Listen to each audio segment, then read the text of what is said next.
नमस्कार दोस्तों, आज के इस न्यू क्लास में आपका स्वागत है। ये जो है खान सर के द्वारा लिखा गया पॉकेट जीके का पॉलिटी का क्लास है। आज हम लोग देखेंगे राज्यों के नीति निदेशक तत्व डीपीएसपी।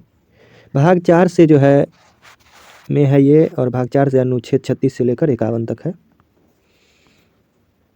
इन्हें आयरलैंड के संविधान से लिया गया है। ये तत्व ही वास्तविक रूप से देश में सामाजिक और आर्थिक प्रजातंत्र को स्थापित करते हैं। ये न्यायालय द्वारा परिवर्तनीय नहीं है, यानी कि परिवर्तनीय नहीं, अर्थात इन्हें लागू करवाने के लिए जो है न्यायालय में नहीं जाया जा सकता है। ये अपने मन से सरकार को देना पड़ता है, चाहे कोई किसी भी राज्य का हो। ये अपनी प्रकृति से में सकारात्मक है। ये कल्याणकारी राज्य की अवधारणा पर आधारित है। नीति निदेशक सिद्धांत संविधान का दर्शन एवं उसकी आत्मा है। अनुच्छेद 36 से देख लेते हैं।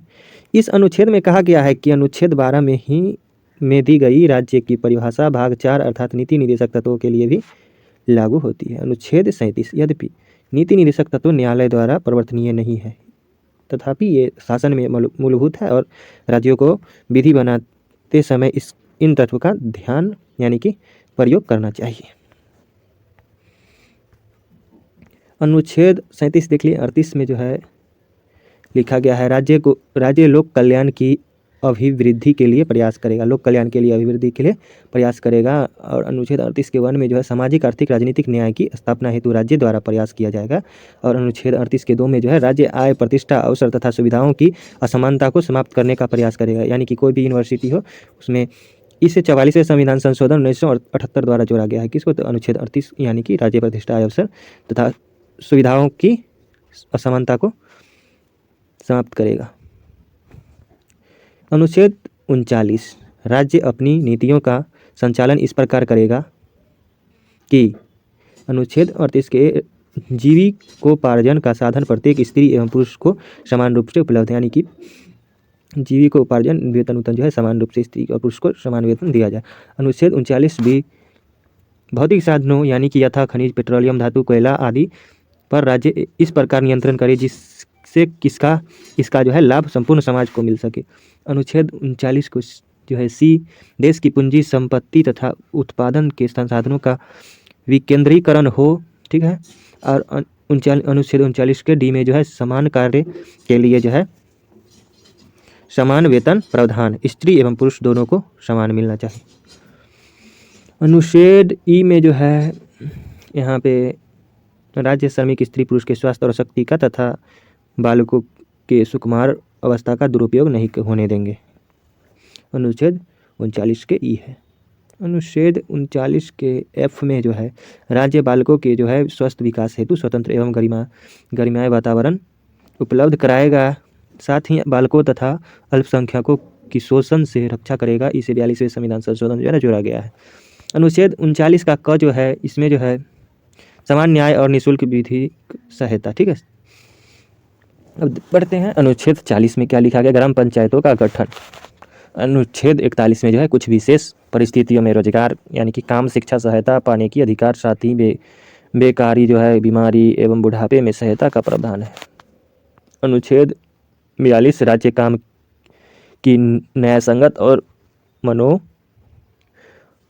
मानवोचित यानी कि मानवोचित दशाओं का प्रबंध करेगा। साथ ही स्त्रियों के लिए जो है प्रस्तुति सहायता का उपलब्ध करेगा।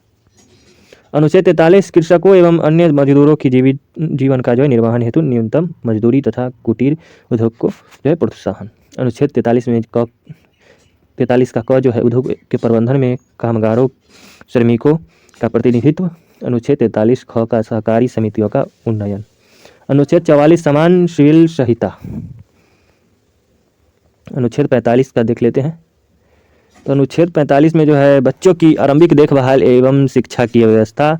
46 में अनुच्छेद 46 में राज्य द्वारा दुर्बल वर्गों के विशेषता यानी कि विशेषतया SC/ST जो है के शिक्षा एवं अर्थ यानी कि आर्थिक संबंधित हितों की रक्षा। अनुच्छेद 47 में जो हानिकारक जो है मादक द्रव्यों तथा अन्य नशीले पदार्थों के सेवन व उपयोग पर प्रतिबंध, अर्थात राज्य लोगों के स्वास्थ्य एवं जीवन स्तर को सुधारने का प्रयास करेगा। अनुच्छेद 38 में गौ वध निषेध तथा कृषि एवं पशुपालन को वैज्ञानिक बनाने का प्रयास। अनुच्छेद 48 के क जो है पर्यावरण के संरक्षण और संवर्धन संवर्धन तथा वन एवं वन्य जीवों की सुरक्षा के लिए राज्य आवश्यक कदम उठाएगा। अनुच्छेद 39 राष्ट्रीय महत्व यानी कि राष्ट्रीय महत्व के ऐतिहासिक स्थलों की सुरक्षा राज्य करेगा। अनुच्छेद 50 जो है न्यायपालिका को कार्यपालिका के से पृथक करने के लिए जो है राज्य कदम उठाएगा। और अनुच्छेद 51 में जो है राज्य अंतर्राष्ट्रीय शांति एवं बंधुत्व के लिए प्रयास करेगा। अब देख लेते हैं संविधान के अन्य भागों में वर्णित नीति निर्देशक तत्व।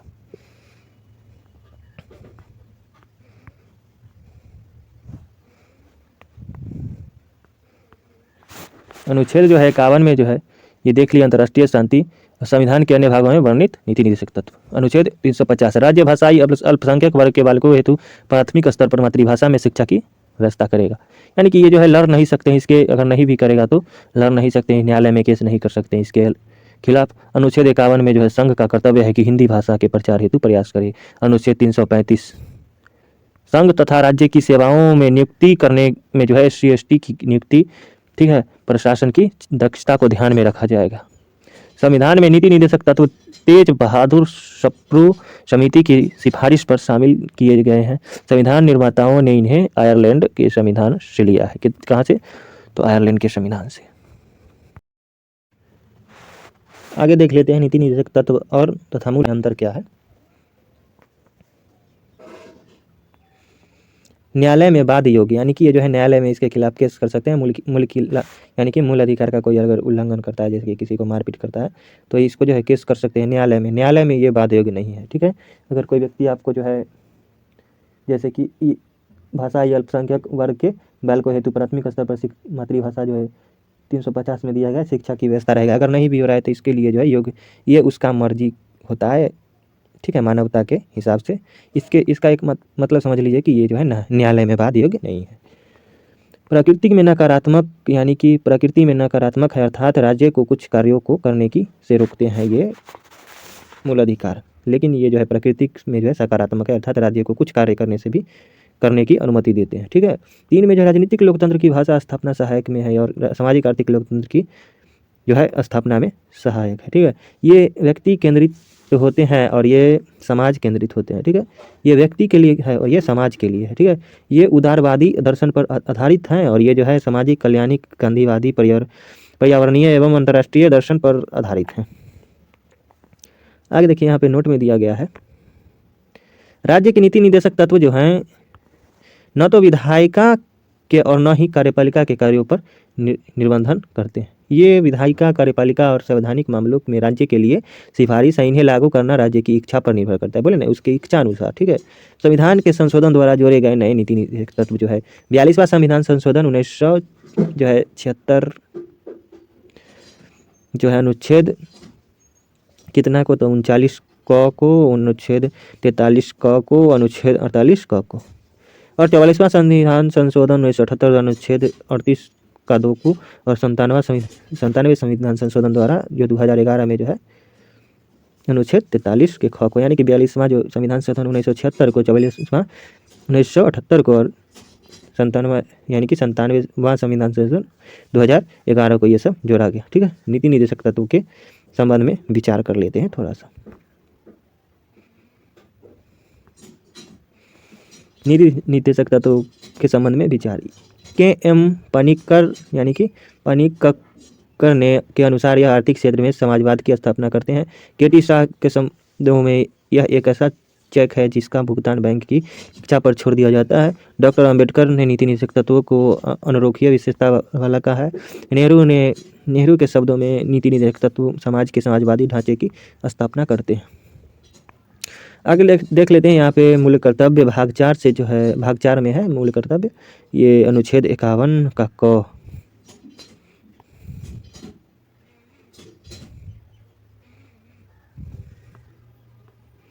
मूल कर्तव्य,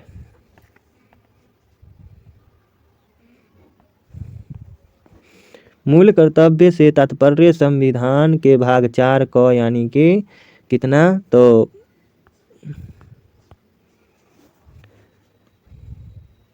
इसको जो है 4 का ए भी में नागरिकों के लिए उपलब्ध है। मौलिक कर्तव्यों का उल्लेख जो है यहाँ पे, यानी कि ये जो है मूल कर्तव्य से तात्पर्य संविधान के भाग 4 का क यानी कि में नागरिकों के लिए उपलब्ध कराए गए कर्तव्यों से है। कर्तव्यों का पालन करना सब सभ्य समाज के लिए आवश्यक है। मौलिक कर्तव्य का उल्लेख मूल संविधान में नहीं था।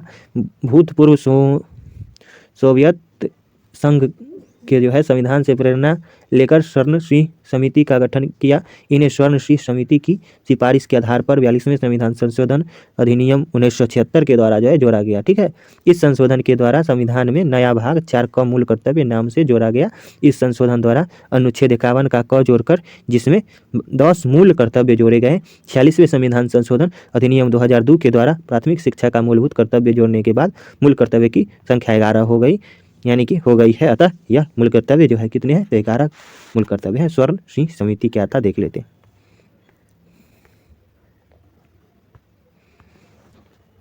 स्वर्ण सिंह समिति देश में आपातकाल अंतरिक्ष अशांति जो है लागू किए जाने के पश्चात देश तत्कालीन प्रधानमंत्री इंदिरा गांधी ने सरदार स्वर्ण सिंह की अध्यक्षता में 12 सदस्यीय समिति का गठन किया। इस समिति का मुख्य उद्देश्य अतीत के अनुभवों से सीखना और संविधान से संबंधित प्रश्नों का अध्ययन करना, संशोधन की सिफारिश करना, मूल कर्तव्य के बारे में सिफारिश करना आदि था। स्वर्ण सिंह समिति ने मौलिक कर्तव्यों का पालन न करने पर जुर्माना या सजा का प्रावधान करने की बात की।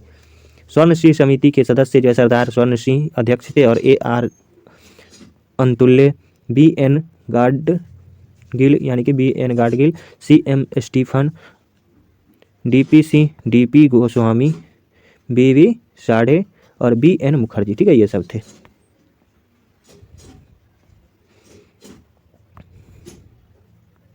भारत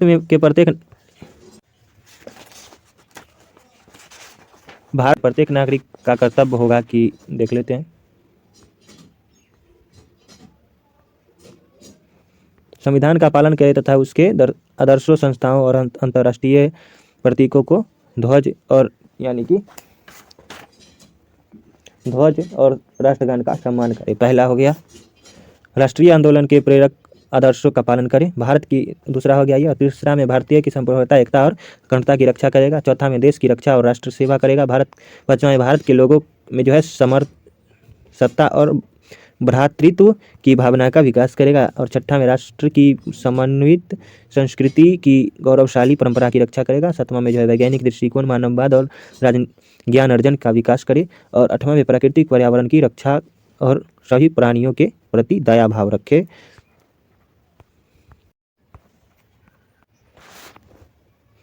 और नौवां में जो है यहाँ पे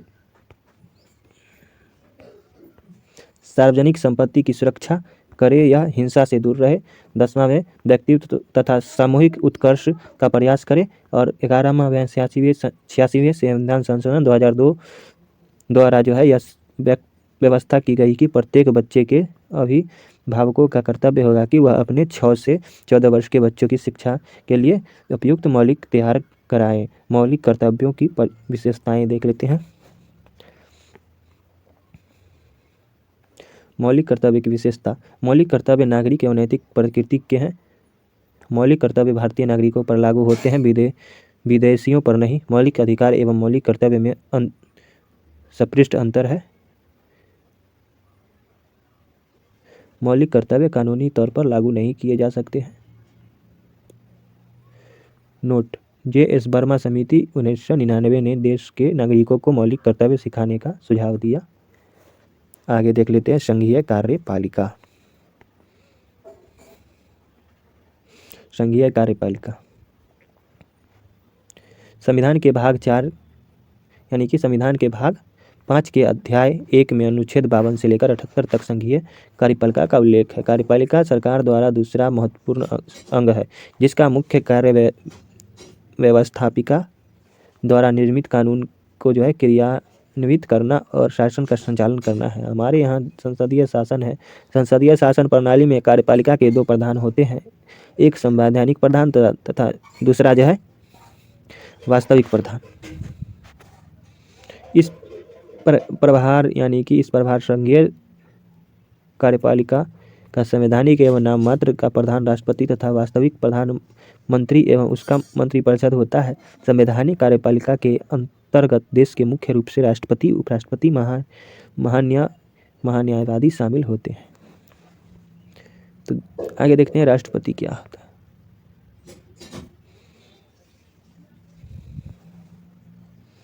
राष्ट्रपति। अध्याय 1 कार्यपालिका, राष्ट्रपति, उपराष्ट्रपति, प्रधानमंत्री और एवं मंत्रिपरिषद। अनुच्छेद 52 भारत का राष्ट्रपति। अनुच्छेद 53 में संघ कार्यपालिका का शक्तियाँ जो है राष्ट्रपति में निहित। अनुच्छेद 54 में जो है राष्ट्रपति का निर्वाचन। अनुच्छेद 55 में राष्ट्रपति के निर्वाचन की रीति या विधि महान्यायवादी। और अनुच्छेद 56 में जो है राष्ट्रपति का जो है पदावधि यानी कि कार्यकाल। अनुच्छेद 57 में जो है पुनर्निर्वाचन के लिए पात्रता। और अनुच्छेद 58 में राष्ट्रपति के निर्वाचन होने के लिए अर्हताएँ। और अनुच्छेद 59 में जो है राष्ट्रपति पद के लिए शर्तें। अनुच्छेद 60 में जो है राष्ट्रपति द्वारा शासन यानी कि शपथ या प्रतिज्ञा। अनुच्छेद 61 में जो है राष्ट्रपति पर महाभियोग चलाने की प्रक्रिया। अनुच्छेद 62 में राष्ट्रपति के पद में शक्ति को भरने के लिए निर्वाचन करने का समय और आकस्मिक शक्ति को भरने के लिए निर्वाचित व्यक्ति का पदाविधि। अनुच्छेद 70 में जो है अन्य आकस्मिकताओं में राष्ट्रपति के कृत्यों का निर्वहन। अनुच्छेद 71 में जो है राष्ट्रपति या उपराष्ट्रपति के निर्वाचन से संबंधित या संसक्त विषय ठीक है। और अनुच्छेद 72 में जो क्षमा आदि के और कुछ मामलों में दंडादेश के निलंबन, परिहार या लघुकरण की राष्ट्रपति की शक्ति। अनुच्छेद 73 में संघ की कार्यपालिका शक्ति का विस्तार। अनुच्छेद 123 में जो है संसद के विश्रांति काल में अध्यादेश जारी प्रख्यापित करने की राष्ट्रपति की शक्ति। अब देख लेते हैं। केंद्रीय मंत्रिमंडल की सिफारिश पर भारत के राष्ट्रपति द्वारा प्रख्यापित किया जाता है, जिसका संसद के अधिनियम के समान प्रभाव होगा। भारत का राष्ट्रपति संसद का विभिन्न अंग है, वह यानी कि अभिन्न अंग है, ठीक है। संसद का वह भारत का प्रथम नागरिक है। राष्ट्रपति तीनों सेनाओं का सर्वोच्च सेनापति होता है।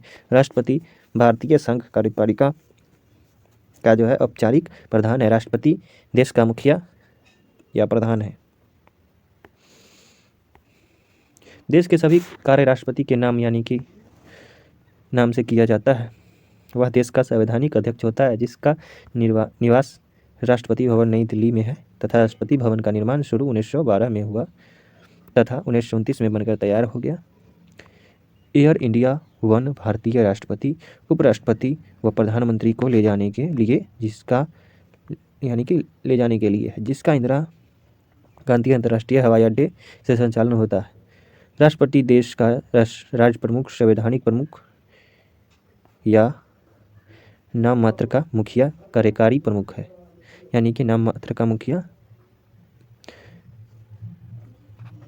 कार्यकारी प्रमुख है। देश का जो है नागरिक प्रथम नागरिक भी है। वह देश की एकता अखंडता का प्रतीक है। संविधान के अनुच्छेद 52 में कहा गया है कि भारत का राष्ट्रपति एक होगा। अनुच्छेद 53 के अनुसार संघ की समाप्ति कार्यपालिका शक्ति का राष्ट्रपति में निहित होगी, जिसका प्रयोग वह स्वयं या अपने अधीनस्थों के माध्यम से करेगा। व्यवहार में उसे मंत्रिपरिषद की सलाह मानने को बाध्य किया गया है, ठीक है। राज्य में राष्ट्रपति शासन या संवैधानिक तंत्र की विफलता। अनुच्छेद 356 संविधान के अनुच्छेद 356 के अनुसार यदि किसी राज्य का शासन संविधान के अनुसार नहीं चल रहा होता तो उस राज्य में राज्यपाल की सिफारिश पर या अन्यथा राष्ट्रपति को यह समाधान हो जाए कि किसी राज्य में संवैधानिक तंत्र की यानी कि संवैधानिक तंत्र विफल गया है, तो राष्ट्रपति अनुच्छेद 356 के अंतर्गत उस राज्य के राष्ट्रपति यानी कि राष्ट्रपति शासन की उद्घोषणा कर सकता है। इस उद्घोषणा का संसद द्वारा जो है 2 माह में साधारण बहुमत से अनुमोदन जो है किया जाना चाहिए। जब संसद के दोनों सदनों द्वारा अनुमोदन कर दिया जाता है तो प्रारंभ में जो है 6 माह के लिए लागू किया जाता है। पुनः संसद की अनुमति से जो है इसको पुनः संसद की अनुमति से 3 वर्ष के लिए जो है इसे जो है 6 माह के लिए बढ़ाया जा सकता है। यह 3 वर्ष से अधिक समय तक लागू करने के लिए संविधान में संशोधन करना आवश्यक है। अधिकतम 3 वर्ष के लिए लागू रह सकता है, ठीक है।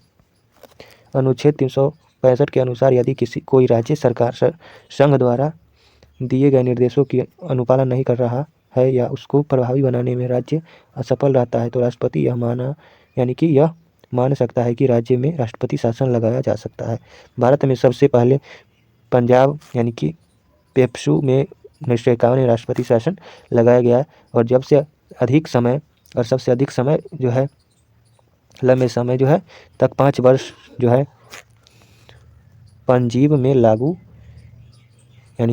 पंजाब में लागू रहा। सबसे अधिक बार जो है 10 बार मणिपुर में लागू किया। आगे देख लेते हैं वित्तीय आपातकाल। वित्तीय आपातकाल अनुच्छेद 360। यदि देश की आर्थिक स्थिति कमजोर होती है हो जाती है अर्थात देश की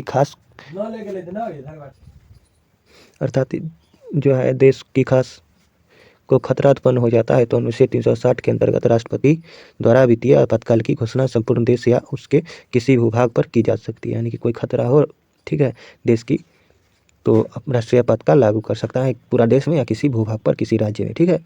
इस उद्घोषणा का 2 माह से संसद द्वारा साधारण बहुमत अनुमोदन होना चाहिए, ठीक है। घोषणा तो कर देगा लेकिन 2 माह के अंदर में जो साधारण बहुमत अनुमोदन होना चाहिए संसद से।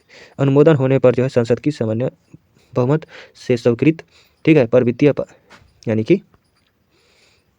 अनुमोदन होने पर वित्तीय आपातकाल अनिश्चित काल के लिए तब तक लागू हो रहेगा जब तक कि इसे वापस न ले लिया जाए, ठीक है। अगर संसद से पास हो गया, ठीक है, तब तक नहीं हटाया जाएगा जब तक ये जो है संकट हट न जाए, खतरा, और वापस जब तक न लिया जाए अनिश्चित काल ये आपातकाल। नोट वित्तीय आपातकाल अब तक कभी भी लागू नहीं हुआ है। राष्ट्रपति की न्यायिक शक्तियों की शब्दावली।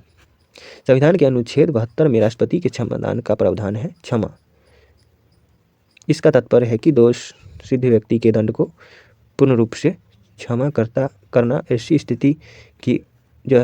स्थिति की उसने कोई अपराध ही न किया हो। यह राष्ट्रपति के समक्ष एक अनुग्रह होता है। प्रतिलंबन, इसके द्वारा दंडादेश का अस्थायी रूप से जो है निलंबन किया जाता है।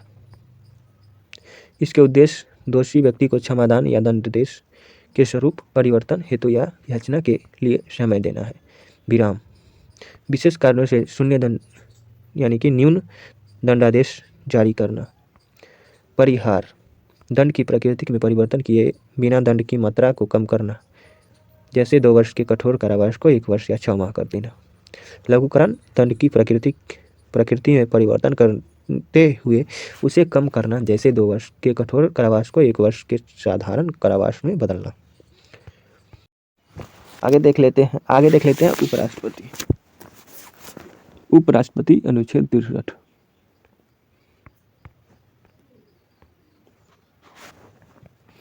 उपराष्ट्रपति भारत का उपराष्ट्रपति राष्ट्रपति के बाद वरीयता क्रम में दूसरे स्थान पर आता है।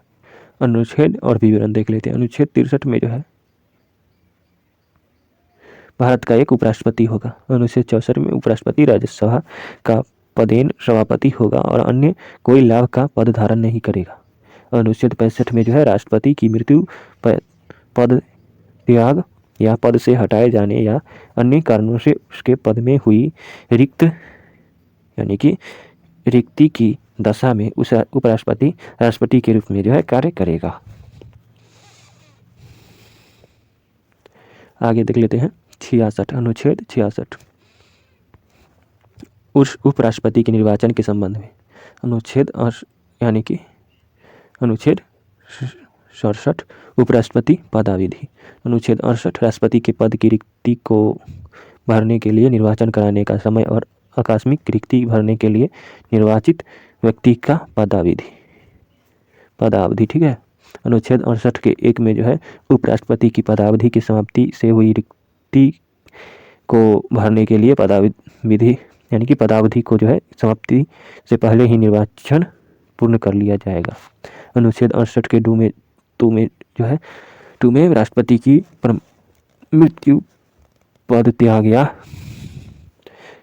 अन्य कारणों से हुए पद की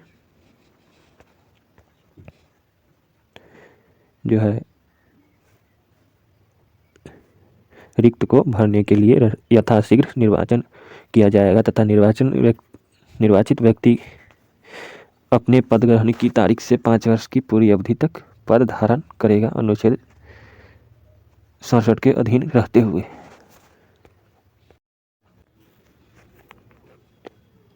निर्वाचित यानी कि निर्वाचन। उपराष्ट्रपति का निर्वाचन एक निर्वाचक मंडल करता है जिसमें लोकसभा व राज्यसभा के सभी सदस्य शामिल होते हैं। अर्थात उपराष्ट्रपति निर्वाचन में संसद के दोनों सदनों के निर्वाचित व मनोनीत सदस्य भाग लेते हैं। दूसरे शब्दों में कहा जा सकता है कि संसद के सदस्य उपराष्ट्रपति के निर्वाचन में भाग लेते हैं। प्रारंभ में उपराष्ट्रपति का चुनाव संयुक्त अधिवेशन के माध्यम से किया जाता था, परंतु 11वें संविधान संशोधन अधिनियम 1961 के द्वारा संयुक्त राष्ट्र अधिवेशन के स्थान पर निर्वाचक मंडल की व्यवस्था की गई। उपराष्ट्रपति के निर्वाचन मंडल के में जो है 20 प्रस्तावक, 20 अनुमोदक व 15,000 की रुपये जमानत राशि निर्धारित की गई है। यदि कोई उम्मीदवार कुल वैध मतों का 1/6 से कम प्राप्त करता है तो वह अपनी जमानत राशि खो देता है। चुनाव विधि। उपराष्ट्रपति का चुनाव अप्रत्यक्ष रूप से अनुपातिक प्रतिनिधित्व प्रणाली से एकल संक्रमणीय पद्धति मत पद्धति द्वारा गुप्त मतदान द्वारा होता है। और यहाँ पे योग्यताएं अनुच्छेद 66 के अनुसार जो है 3 के अनुसार भारत के उपराष्ट्रपति पद हेतु निम्नलिखित योग्यताएं होती है, यानी कि होनी चाहिए। भारत का नागरिक हो, न्यूनतम 35 वर्ष हो, यानी कि उसकी आयु 35 वर्ष हो, और जो है न्यूनतम 35 वर्ष की आयु पूर्ण कर चुके, यानी वही हो, वह किसी लाभ के पद पर कार्यरत न हो। अनुच्छेद 66(4) के अनुसार वह राज्यपाल यानी कि राज्यसभा का सदस्य निर्वाचित होने की योग्यता रखता हो। कार्यकाल यानी पदावधि। तो संविधान के अनुच्छेद 67 के अनुसार राष्ट्रपति यानी कि उपराष्ट्रपति का जो है कार्यकाल पद ग्रहण के यानी कि करने की तिथि से 5 वर्ष होता है, परंतु वह जब तक अपने पद पर बना रहता है तब तक उसका उत्तराधिकारी पद ग्रहण नहीं कर लेता। लेकिन उपराष्ट्रपति के सेवानिवृत्त होने के 10 यानी कि 60 दिन के भीतर अगले उपराष्ट्रपति का निर्वाचन होता है। वह अपना 5 वर्ष का कार्यकाल समाप्त होने से पूर्व उपराष्ट्रपति को संबोधित कर अपना त्यागपत्र दे सकता है।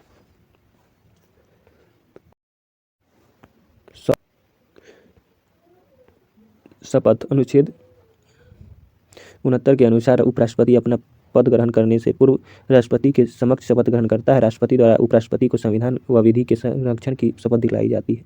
नोट में उपराष्ट्रपति की शपथ का उल्लेख तीसरी अनुसूची में नहीं है। वेतन। अनुच्छेद जो है 97 उपराष्ट्रपति को राज्यसभा के सभापति के रूप में 4 लाख रुपये मासिक वेतन भारत की संचित निधि से दिया जाता है। 1997 के पश्चात जो है राज्यसभा के सभापति का या उपराष्ट्रपति के पेंशन संबंधित प्रावधान किए गए हैं। त्यागपत्र जो है उपराष्ट्रपति अपना त्यागपत्र राष्ट्रपति को देता है। जब उपराष्ट्रपति पद पर नहीं रहता है तो होते हैं तो राज्यसभा उपसभापति राष्ट्रपति के कार्यों का निर्वहन करता है। हटाना। उपराष्ट्रपति को हटाने की प्रक्रिया राज्यसभा से शुरू की जा सकती है यदि राज्यसभा अपने तत्कालीन सदस्यों के बहुमत से प्रस्ताव पारित करती तथा लोकसभा भी संबंधित प्रस्ताव को स्वीकार कर ले तो उपराष्ट्रपति जो है को पद त्यागना पड़ता है। इस प्रस्ताव की सूचना जो है उपराष्ट्रपति को 14 दिन पूर्व दिया जाना आवश्यक है। उपराष्ट्रपति के निर्वाचन संबंधित विवाद को सर्वोच्च न्यायालय द्वारा हल किया जाता है। उपराष्ट्रपति जब सभापति अपने पद पर नहीं होता है तो उनके कार्यों को उपसभापति देखते हैं। सभापति जो है उपसभापति राज्यसभा का सदस्य होता है। उसका चयन राज्यसभा के सदस्यों में से किया जाता है। उपसभापति का कार्यकाल जो है 6 वर्ष होता है। वर्तमान में हरिवंश नारायण सिंह राज्यसभा के उपसभापति हैं। आगे देख लेते हैं भारत के उपराष्ट्रपति।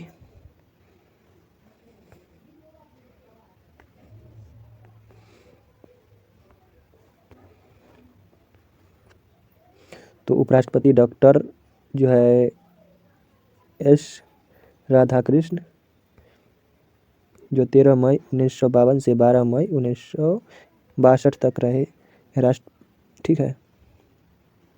और राजेंद्र प्रसाद जो है यहाँ पे राष्ट्रपति रहे और डॉक्टर एस राधाकृष्ण उपराष्ट्रपति रहे और इनका कार्यकाल दोनों का यहाँ पे, और 2 बार निर्विरोध निर्वाचित हुआ प्रथम उपराष्ट्रपति बने रहे।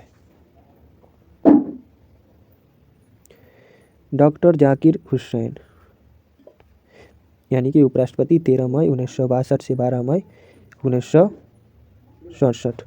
राष्ट्रपति सर्वपल्ली राधाकृष्ण जो है यहाँ पे बने रहे। राष्ट्रपति यहाँ पे जाकिर हुसैन बने और तीसरा में जो है बारागिरी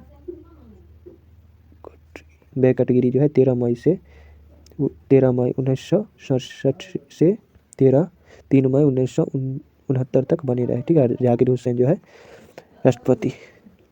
4 में जो है गोपाल स्वरूप पाठक जो है 13 अगस्त 1969 से 30 अगस्त 1974 बीवी गिरी, ठीक है, राष्ट्रपति बने, पहले उपराष्ट्रपति जो राष्ट्रपति नहीं रहे, ठीक है।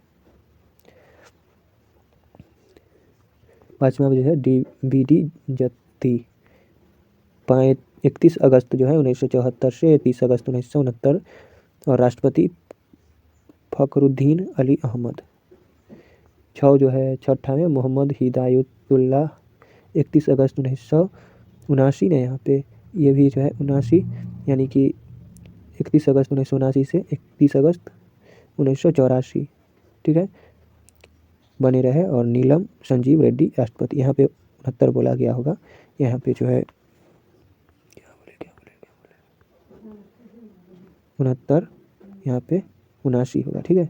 तो 79 DB जत्ती, ठीक है, इसका कार्यकाल 79 तक रहा, 1979 तक। और ये जो है मोहम्मद हिदायतुल्लाह जो है 79 से फिर 31 अगस्त 1979 से 30 अगस्त 1984 तक रहे। और नीलम संजीव रेड्डी जो है राष्ट्रपति रहे। स्वामी रामस्वामी वेंकटरम यानी कि रामस्वामी वेंकटरमन जो है 31 अगस्त 1984 से जो है 30 जुलाई 1987 तक जो है रहे। और ज्ञानी जैल सिंह जो है राष्ट्रपति रहे। ये जो है राष्ट्रपति पद के निर्वाचित हेतु अभ्यर्थी बनने पर त्याग पत्र दिए थे। डॉक्टर शंकर दयाल शर्मा 3 सितंबर जो है 1987 से 24 जुलाई 1992 तक रहे और राष्ट्रपति आर वेंकटरमन रहे, ठीक है। KR नारायण 21 अगस्त 1992 से 24 जुलाई 1997 तक रहे और राष्ट्रपति जो है शंकर दयालाल शर्मा रहे। और उपराष्ट्रपति KR नारायण। कृष्णकांत जो है उपराष्ट्रपति 21 अगस्त 1997 से 27 जुलाई 2002। KR नारायण, ठीक है, राष्ट्रपति रहे, पद पर रहते हुए मृत्यु को प्राप्त पहले उपराष्ट्रपति, ठीक है।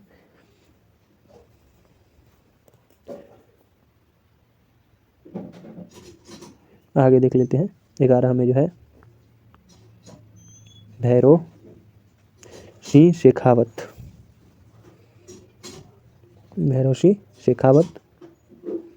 19 अगस्त 2002 से 21 जुलाई 2007। APJ अब्दुल कलाम रहे, ठीक है।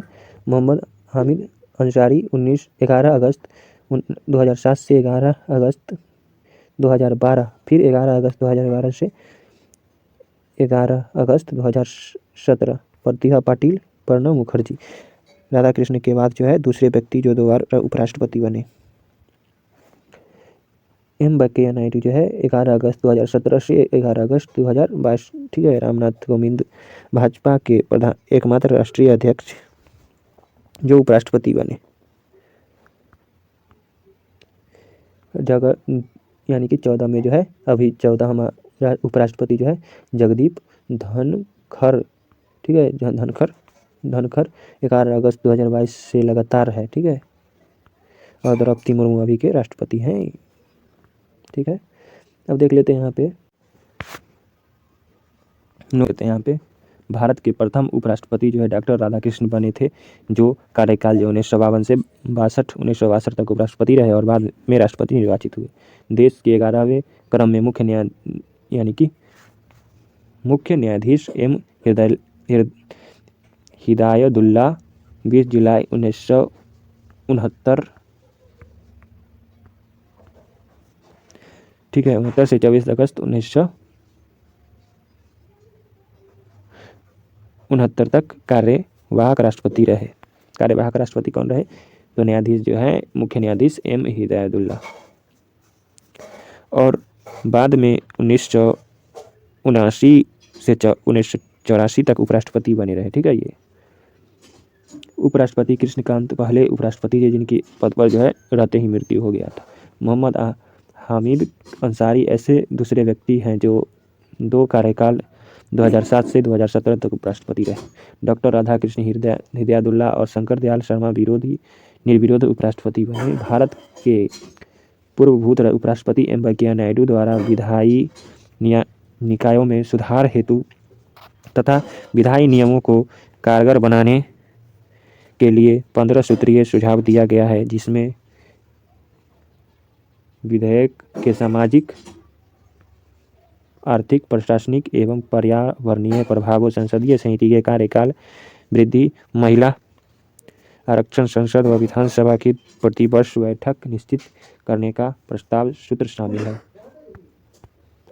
राष्ट्रपति जगदीप धनखड़ जो उपराष्ट्रपति बनने से पहले पश्चिम बंगाल राज्य के राज्यपाल थे, क्रम में 16वें व व्यक्तिगत में 14वें हैं। ठीक है, तो आज हम लोग देखे राष्ट्रपति, ठीक है, और नीति निर्देशक तत्व, मूल अधिकार, ये सब देखे। तो आज के लिए इतना ही दोस्तों, मिलते हैं अगले वीडियो में। नमस्कार, जय हिंद।